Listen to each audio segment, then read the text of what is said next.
This is more than a legacy. This is a source of inspiration, sharing the journey of discovery.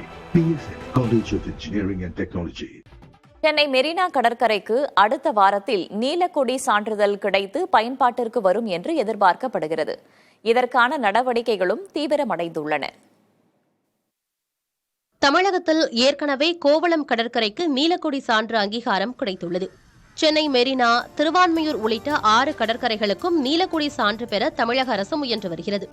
அதற்கான கட்டமைப்புகளை மெரினாவில் உள்ள 250 ஏக்கரில் 50 ஏக்கரில் அமைக்கும் பணிகள் சென்னை மாநகராட்சி சார்பில் வேகமெடுத்துள்ளன. ஏற்கனவே 5 கோடியே 60 லட்சம் ரூபாய் செலவில் நடைபாதை, சைக்கிள் தடங்கள், விளையாட்டுப் பகுதி, கண்காணிப்பு கோபுரம், 360 டிகிரியும் சுழலும் கண்காணிப்பு கேமரா, திறந்தவெளி உடற்பயிற்சி கூடம் போன்றவற்றை அமைக்க நடவடிக்கை எடுக்கப்பட்டு வருகிறது. சுற்றுச்சூழலுக்கு உகந்த மூங்கில் மூலம் தயாரிக்கப்பட்ட நிழல் தரும் கூரைகள், ஓய்வு நாற்காலிகள், குப்பை தொட்டிகள் அமைக்கும் பணிகளும் நடைபெற்று வருகின்றன. விரைவில் இந்த பணிகள் முடிவடையும் என்று எதிர்பார்க்கப்படுகிறது.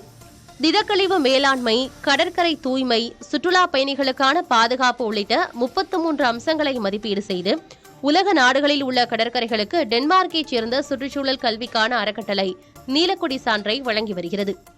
நீலக்கொடி சான்று சர்வதேச அளவிலானது என்பதால் அதை பெறும் கடற்கரை பகுதிக்கு சர்வதேச அங்கீகாரம் கிடைப்பதோடு அங்கு சுற்றுலா பயணிகள் வருகையும் உள்ளூர் பொருளாதாரமும் அதிகரிக்கும் என எதிர்பார்க்கப்படுகிறது. புதிய தலைமுறைக்காக செய்தியாளர் Santhanakumar.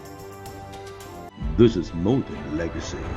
This is a source of inspiration, sharing the journey of discovery.